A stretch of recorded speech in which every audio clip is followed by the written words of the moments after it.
Hello and welcome back to the Fan Zone here at the LeMieux National Dressage Championships. And we've had some fabulous guests so far today, haven't we, Bobby? Yes, we have. It's been very, very exciting. But we have, of course, the incredible. I get very excited when I get to interview you, I have to say. I know, she's just a little nervous. I am a little bit. It's like I'm here.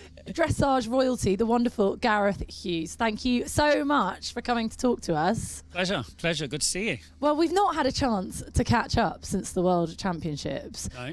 There's a little smile come across your face there. Just thinking about it, we need to catch up all about it. But you have brought your medal, and I know Bobby gets very excited. Can we see your medal, Gareth? Oh, it's in a pocket. It's very shiny, Bobby. It's very shiny. There we go. Look at pretty cool, this. isn't it? Look. That is so exciting. Oh, no, it's just, just put it in my pocket. Sneak it away. There you go. For everyone at home, have a little look at that. So huge congratulations. Thank you. Team Silver, and I personally as well, your tests were amazing. It was just so wonderful to see you and Brilinka like strutting your stuff. I mean, you must be over the moon with the result. Yeah, I mean, she was amazing. She got better each day. I mean, she's very established now. 2019 was her first big championship, the Europeans there. And she was amazing there. But this time at WEG, she really stepped up. Each test got better, and then to finish fifth in the world was pretty special. And she's not always been like that, has she? Because I've seen you out of tests before going, we just had a little bit of a kind of dance around here in the wrong moments. And she's always been super talented. Super talented for the collected movement. She's got not the most sort of scopious moving horse in the world, but really good on all the technical stuff. I think at WEG we got 10s for our counter pirouettes. So very, very good on all the technical things. But yeah, she's had a lot of nervous energy. But the WEG was amazing. And what was great this time is she is a little bit older, so we just sort of have to, we sort of save them. They only have so many miles on the clock. And what was lovely is that I was able to lead up, do the Grand Prix, and she had a day off, and then I rode the special, and then I didn't ride her the next day, and we rode the freestyle. So I literally just didn't ride her in between the tests. When a horse is like that with a little bit of nervous energy, you never know really what you've got until you enter the arena. And it was a big arena. I think there was 13,000 people there on freestyle night. It was pretty packed. And you come down, and we were working in about 30-40 meters back from the stadium, and then you come down a track, and then you come in through like a tunnel into the arena with all the lights and everybody, and so you don't really know what you're going to have. And she was great. We just sort of focused on the gate, and off we went. Unbelievable. And you're a fan of a hot mare as well, aren't you? We've been talking about these a lot today randomly, but just that control that we back home watching it on the TV, it was incredible to watch, wasn't it? It really was. And I know obviously in the team test you came down your last centre line, and I know everyone started clapping and the halt was expensive, but just take away the mark from the halt just for a second. It must have felt amazing having the whole crowd behind you coming down that last set. Like, were you just like, please just stop? Well, I remember coming out of the Piaf, and I think I was one of the first tests they applauded for down the centre line. And I came out of the Piaf and I hit the passage, and they started clapping, and all I could think about was don't canter, because I felt a twitch, because it's a loud noise when and why has this suddenly become a thing as well? What's lovely is they get very excited, they're very, very enthusiastic, but it's a bit like, well, I still have like 2 movements left. So all I could think of was please don't canter. So and I knew my halt wasn't going to happen, so I sort of shrugged at the judge, and But it is really, really lovely when you get that sort of enthusiasm. But also, we haven't finished the test, and you can lose a lot of marks on those last couple of movements. And would I be right in saying, what were the expectations of the team going out there? I mean, obviously you knew you guys could get on the podium, but I'm guessing this silver medal was a real we did this, because there was a couple of horses that weren't so experienced going. Yeah. I think we knew that if we got our best marks, that we could go for the silver. It always looked like Denmark were going to win the gold.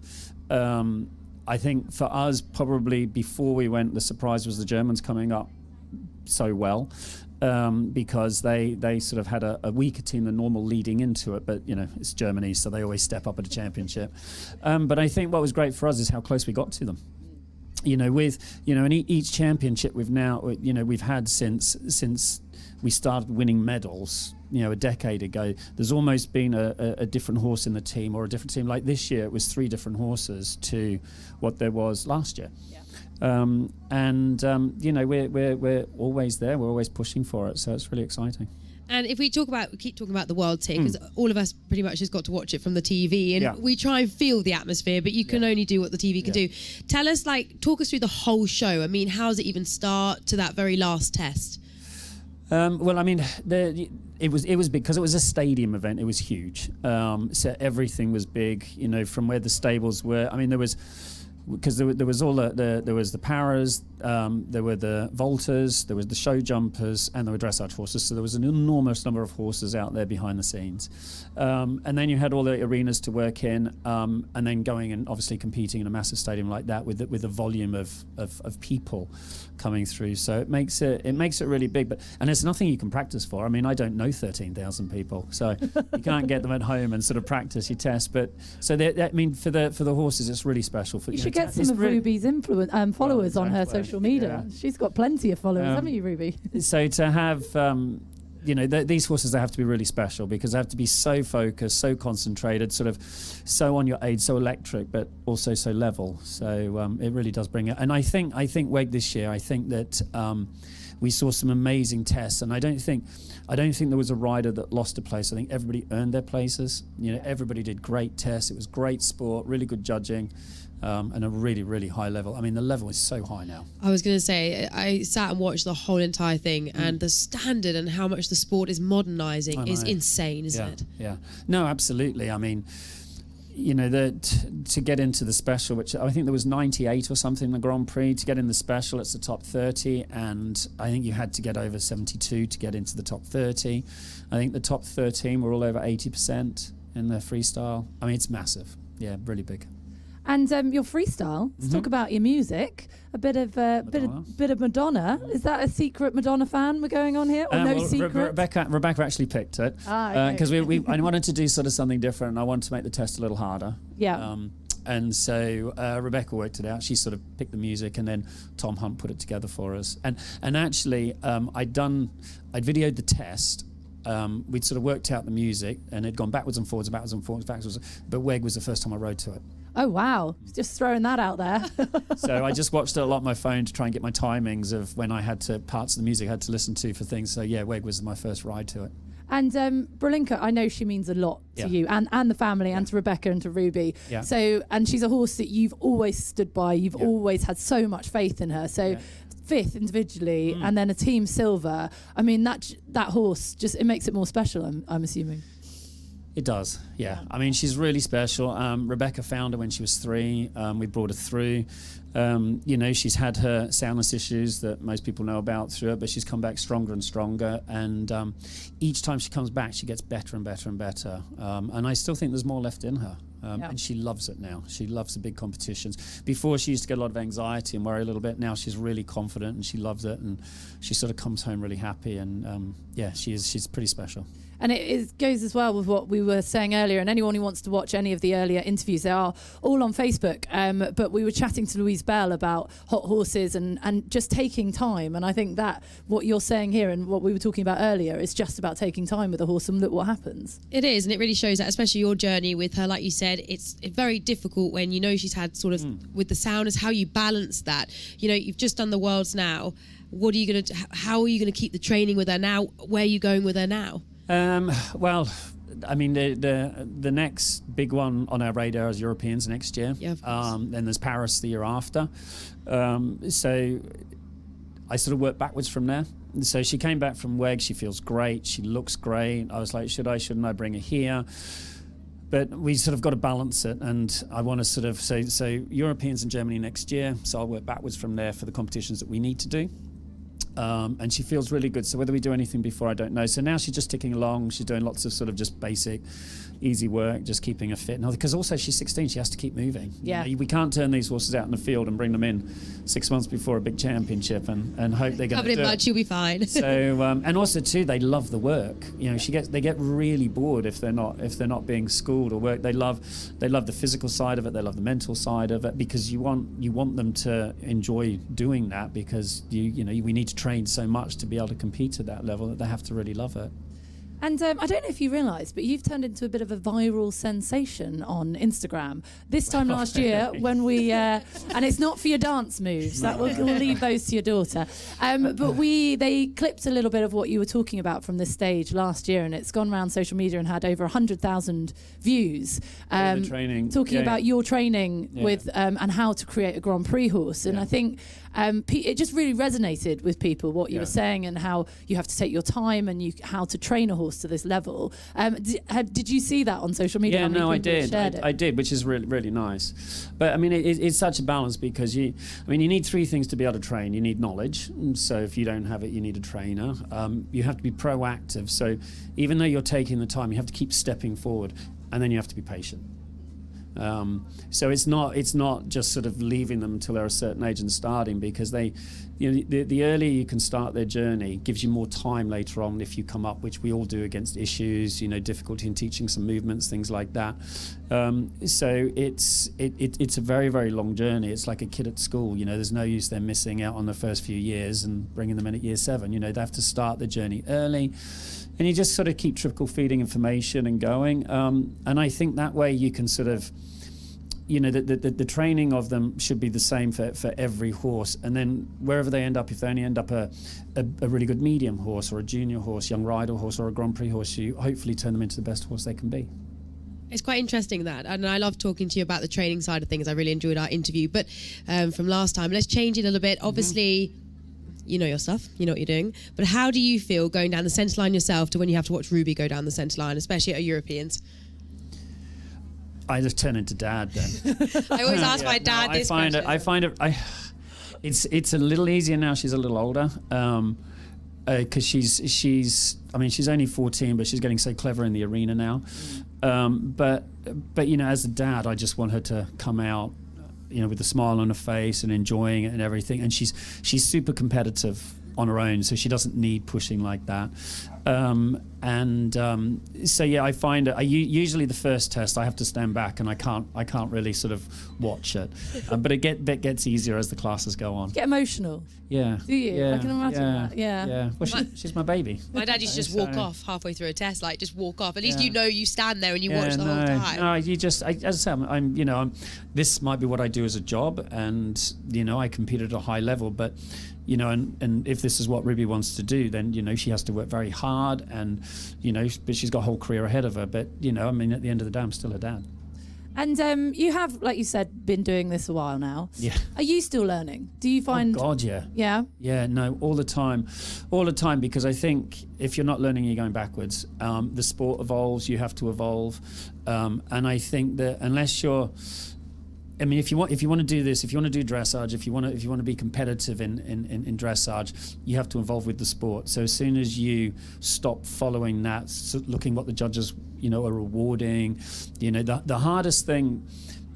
The hardest thing is to ride a horse in a way you get rewarded with marks. Yeah. Okay, because that means you have all these different types of horses, and some horses are easier to ride, up a bit or down a bit, or a bit faster, or a bit slower, whatever. But you're going down that centre line and being able to present it test after test after test, and fluency and consistency. It's really difficult. So you have to keep checking yourself. Usually at every competition, I video my warm-ups, my training, and I go out back and study, and I look at the picture, and if I don't like what I'm seeing, why should the judge like what he's seeing? But and the movements are so hard. I've done a lot of Grand Prix now, but it's never easy. No. And so you have to keep checking yourself. Otherwise it's easy to start blaming your horse. Well, if my horse did this or didn't do that, and your job is just to keep trying to keep on the straight and narrow, keep focused on where you're going, and not sort of being pulled off on a tangent. So all the time. all the time. And do you find, obviously now watching Ruby coming through and the way that the sport is changing and evolving, do you find watching her as well and watching that generation, you can learn from them as well? Yeah, well, so you learn as a rider, but you learn as a trainer. Yeah. You know, I mean, horses now, you know, you learn from all the horses that are coming through. You know, the horses are bred to be, you know, quite temperamental now. That, you know, we want these hot horses, these very sensitive horses. So your training has to evolve. And so, yeah, you always learn. So sometimes when you're training and you sort of think, okay, I need to do this or that, you think, okay, actually, do you know what, I could put that together with my horse at home, and you do this. And so you have to always do it with your eyes wide open.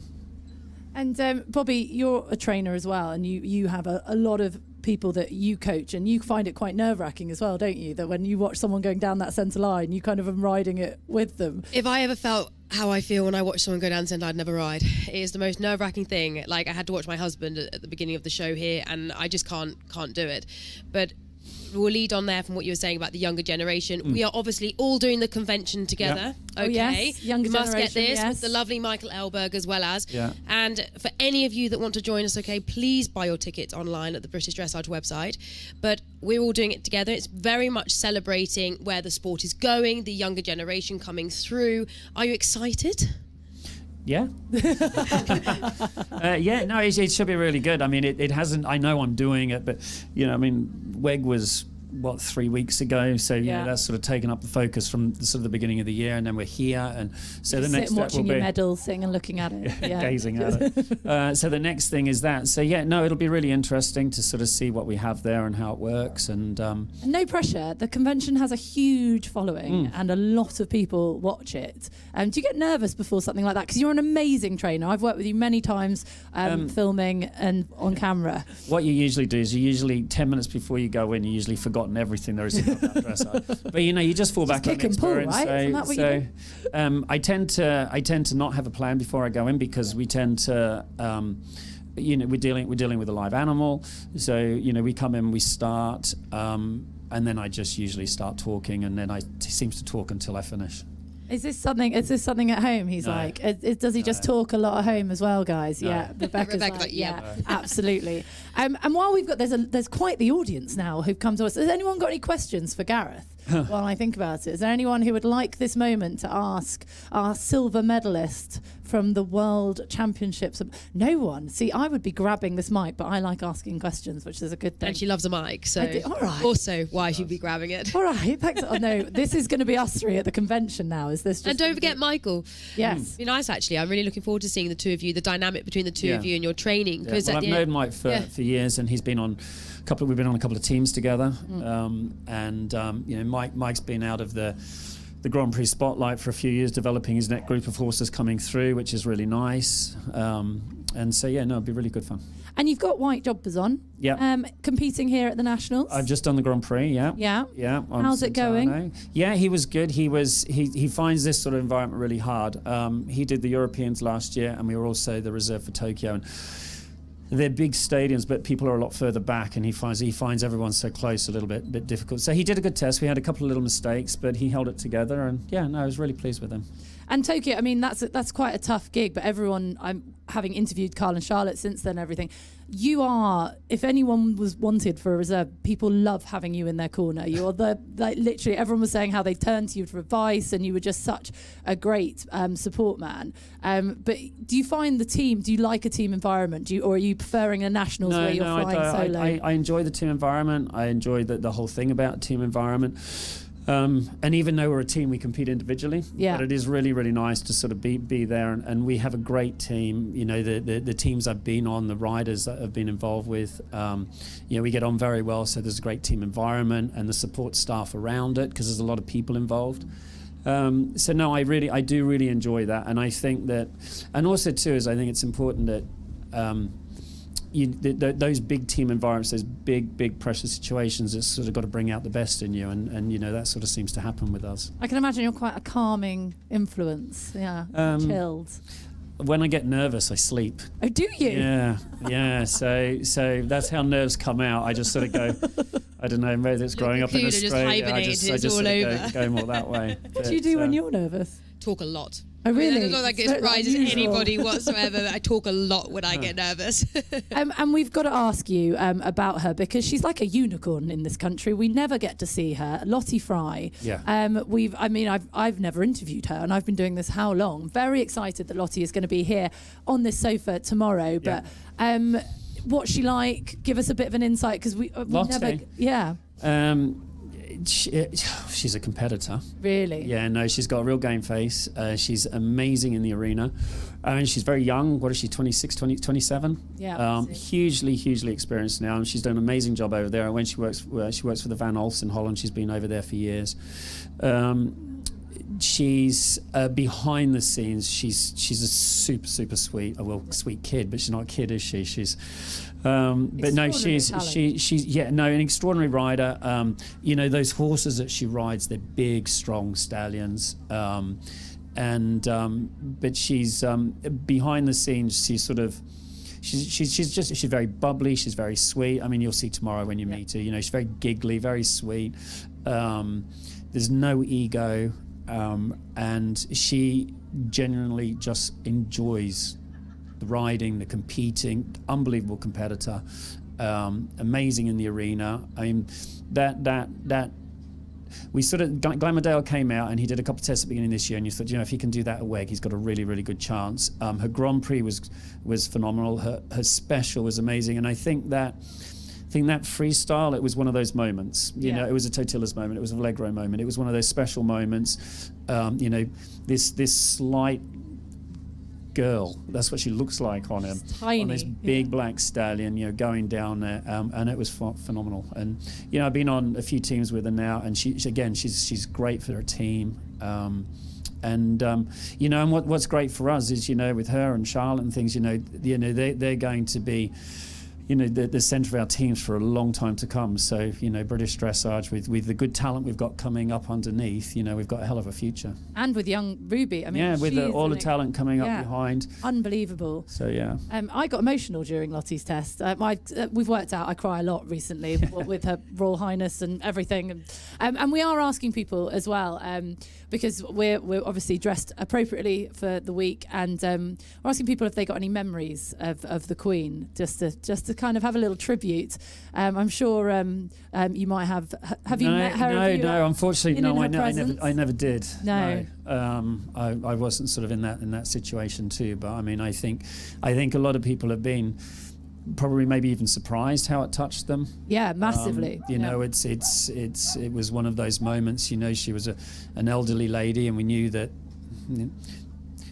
In time was going to come, soon, but I think a lot of people were probably more touched than what they thought they would be, and seeing what's happening down in London at the moment and what's going on, it's amazing, and I think it's sort of,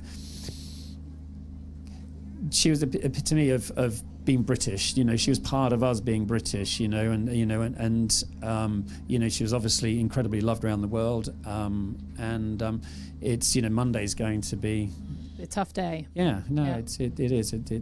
It's one of those we'll never forget. Yeah, and it's been amazing. Everyone who's been up here, haven't they, have had their own. It's how emotional people have felt about it this week. Yeah, definitely. You can see the emotion in everyone's faces. We knew that she was a little bit older, of course, but you never thought she was never not. No, she was supposed to be there forever, wasn't she? She was like our grandma. She's the Queen. She's supposed to be there. Yeah. That's it. You're supposed to live forever.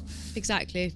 So let's get back to as well with that. But being the Whites, you've got your parade at 3:50. Yes, 3:50. Not 1:50. I was going to go in at 1:50, so I would have been all there on my own. Make sure you watch out for the parade later, guys. I'm going to be running into the arena, but I'm not asking you a question. I think I'm asking you a question in tomorrow's parade. Okay. Thank you so much. It's always such an absolute joy.